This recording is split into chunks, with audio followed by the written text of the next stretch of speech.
The injury updates here. 3 players will not practice: Damian Harris, Quentin Morris, and Ed Oliver. And then everyone else will be expected to take part in some capacity. So with that, I'll turn it over to you. Josh, do you expect him to still be limited? He'll be out there in some capacity.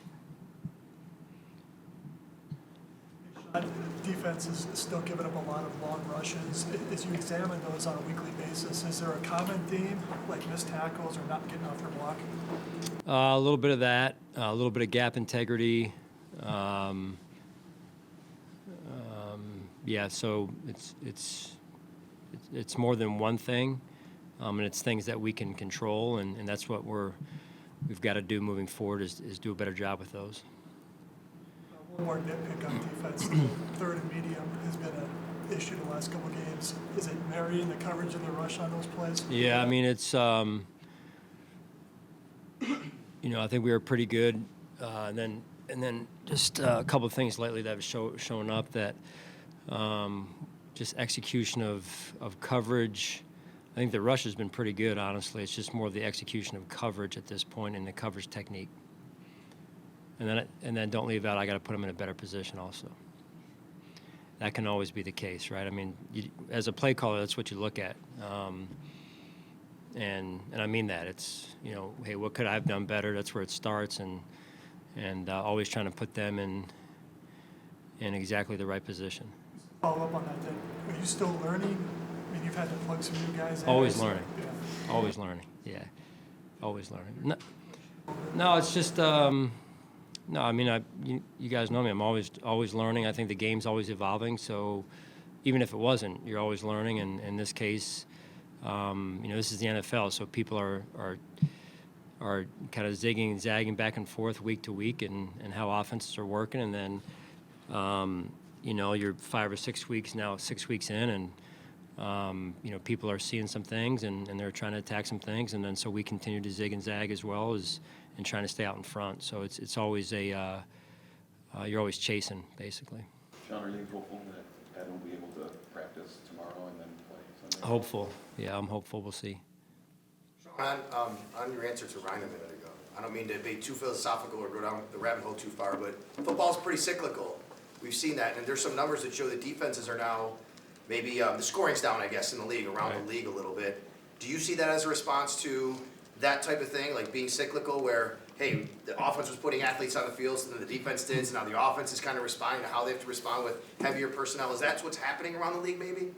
Yeah, I mean, it always is, right? It's always, or I feel like it always is. And sometimes it's not showing up in the stats, but the undercurrent is it's changing, and then now you're seeing the results in the stats, the numbers that support that. So I think if you look at, quite honestly, what Coach Harbaugh did and Jim Harbaugh at Stanford years ago, going big, packing it in, running it, I think that was pretty creative. And but because everyone's gone small and spread it out, it forces you into some things, right? And personnel-wise, and that you have to contend with, and so now you're seeing, this wave I keep hearing about of split safety, and people doing more and more of that, causing maybe that one being the main cause they think of why scoring's down. So what's the next movement? Is it going back to man-to-man coverage? And so I think the game is always changing, and there's a cycle going on, and I think you try and be at the front end of that cycle, right, and always trying to be ahead of it if you can. When you do that, when you try to be ahead of it, is that how you arrive at drafting a guy like maybe a Terrell Bernard at middle linebacker who, like, let's face it, 20 years ago, a guy that size isn't playing middle linebacker in the NFL, but now, I mean, you have to plan out for what it projects to be. Right. I mean, years ago, I think in Philadelphia, I felt like on the front end of it when I was coming up under Andy and Jim, and, we didn't have kind of a strong safety and a free safety. We had pretty much interchangeable safeties at that point, and then you see that's how the game's evolved, and I think that's just one example of many that you could point out. When you checked in with Josh today, what's the sense you've gotten in terms of improvement that he's made from Sunday to now? Yeah, I mean, I think he's in a good spot. I think he mentioned that yesterday a little bit, and we'll get a better chance full practice today to evaluate that. You mentioned after the game that sometimes when the offense is on the field, you're working with the defense now and maybe not seeing every single offensive play. I was curious, what is that adaptation like when you go back and watch the film? If you're like not seeing offensive play, like how do you then have to adapt to what you're doing? If you're focused on the defense during the game and then also catching up on what the offense is doing. Yeah, I mean, I think you miss. I mean, whether I was working with the defense or not, it's just a little bit more this year in terms of not being able to be up there standing next to, but it's not all that much different, but it is different. I think it's probably not all that much different because the guys that help me with game management that have always helped me, they do such a fantastic job. They're always calling for me, and I'm back here trying to. Defense comes off the field. I want to address a couple of things that may have shown up with the staff, and then they'll call me pretty quickly. It's like, hey, give me a chance here to let's get to at least second down before, but there are so many situations that come up offensively where you're saying, hey, what do we go for it here? What's the decision, and that they're ringing my doorbell pretty quickly here when we get on the field as an offense, and that's fine. I mean, it's all part of the job. Do you feel like 6 games in that balance of like calling the defensive plays and also managing all of those things that require your attention, like, is working well? Has there been any tweaks that you've had to do, or how's that going? No, I'm good. I'm good. I think the staff has done a fantastic job of helping out with that, and I mean every game, regardless if you're kind of double dipping like I am with the 2 jobs or you're not, it's on a game by game basis. Trying to manage a game as we see every week around the NFL is not easy. I know it's easy for Monday morning quarterbacks, but they got about 12 to 18 hours to digest it and then say I would have done this. But at the end of the day, you got 10 seconds to digest some information that's coming quickly there and make a decision. So, but I also enjoy that piece as well because I think that's part of the kind of the game within the game. And I was just curious, is there anyone like maybe on the staff who's like been more like that has gone into a different role this year because of your double jobs that like has been extra helpful, like stood out, or has it been kind of just a collective effort? Yeah, I mean, I think it's a collective thing. I mean, Coach Washington and what he's done as the assistant head coach, he's taken a very active role in that, and then really every member of the, I'll stay on the defensive side, every member of the defensive staff, because there are times when I need to be even at practice with the offense and putting my eyes on some things over there and just doing that job, and those guys they pick it up when I leave, and there's nothing lost when I leave there. So I think those are some of the biggest ones, and then obviously the offensive staff. I'm not around as much as I used to be, and so I think, but I trust those guys inherently and have a lot of confidence in them. And like I mentioned, the game management coaches, and I'd say the same thing really with Smiley and Harkey. They're a little bit more on their own this year, just because of one person can't be in 2 places at one time. So. Do you have to remind yourself of that at all, that you can't be in like 2 places? Like, do you try to do too much? Like.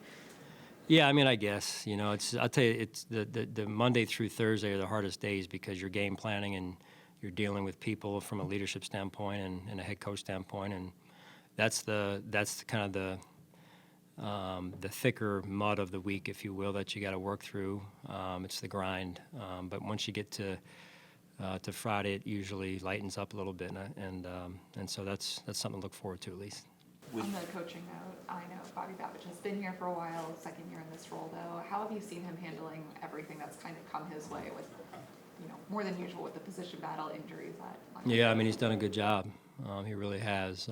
He's been around, for a number of years, and we've been together for a number of years, and so, I think he knows what I want and what I expect and how I would want things done, and that's enough. Mentioning the defensive staff, they know, really all of them, because outside of some of our young guys on the staff there, we've been around each other for some time. Eric Washington, John Butler now, Al Holcomb. So the standard has been pretty well established, and those guys do a phenomenal job, Bobby included. Jordan, spent so much of the offseason trying to get back from the injury. Seems like he's been ramping up the last couple of weeks in terms of snap count. What have you seen from him, and how close is he to, I want to ever say 100%, but, playing freely, healthy out there? Jordan Phillips, right? Sure. Yeah, I mean, I thought last week was his best game of the season so far, and we need that because of Daquan not being out there, and so that's important. And to your point, he wasn't able to really, train other than rehab too much this off season, and so it's been a gradual climb.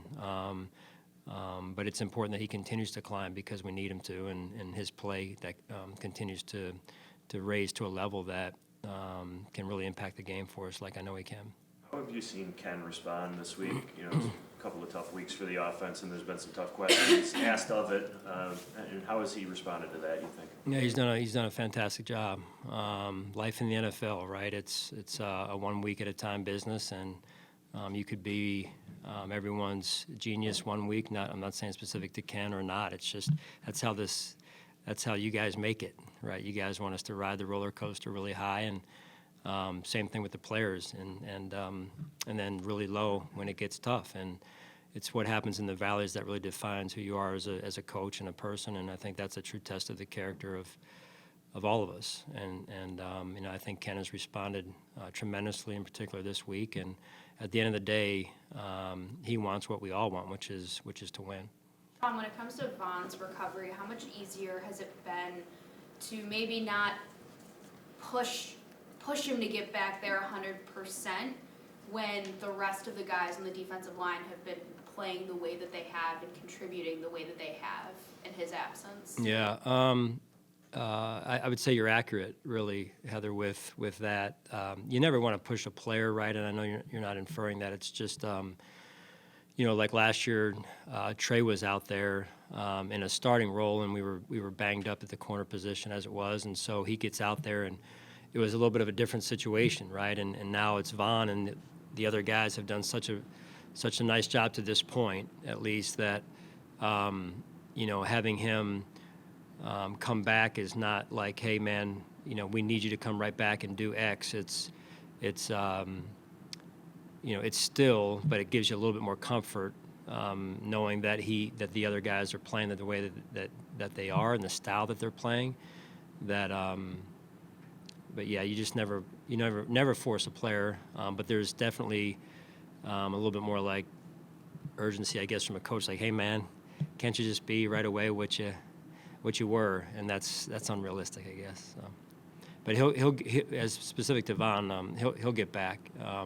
The jump from week 1 to week 2 is noticeable, and I could just tell in his mindset he is focused and set on overcoming this challenge that he has in front of him. You haven't had a lot of practice time with Josh Norman, but how has he fit into the room, and also how's he looked on the field? I didn't catch. Yeah, the last part of your question, though. How does he fit into the room and also on the practice field? Yeah, it's been, like you said, limited. So that's the other thing that's the one of the hard parts of doing a walkthrough is you can't. Some of these guys that you're calling on to, see what they have or see if they're an option for us. Like in Josh's case, not really sure where his conditioning is yet. Not really sure, the execution of the potential detail of the system. But he's been around, so you have a certain level of confidence in where he's at, physically or the execution piece. But if this was training camp and we were having multiple practices, bang, bang, bang, you'd be able to accrue a little bit more in a quicker manner there. It's like Josh Allen is trending in a good way, but with Kyle Allen, he had mentioned during training camp how this playbook is so extensive, how he was like, it's a good challenge, but it is challenging to learn it all. How have you seen him in the last 2 months kind of learn more and more of the offense? Yeah, he's been great. He really has. I didn't know Kyle before he came here, and had heard some things about him that were good, and then to be around Kyle.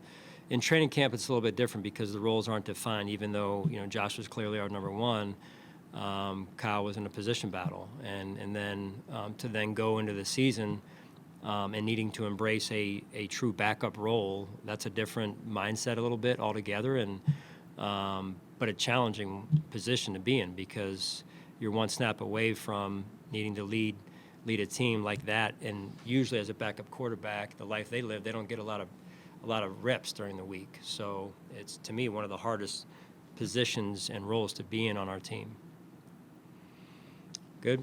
All right, thanks, guys.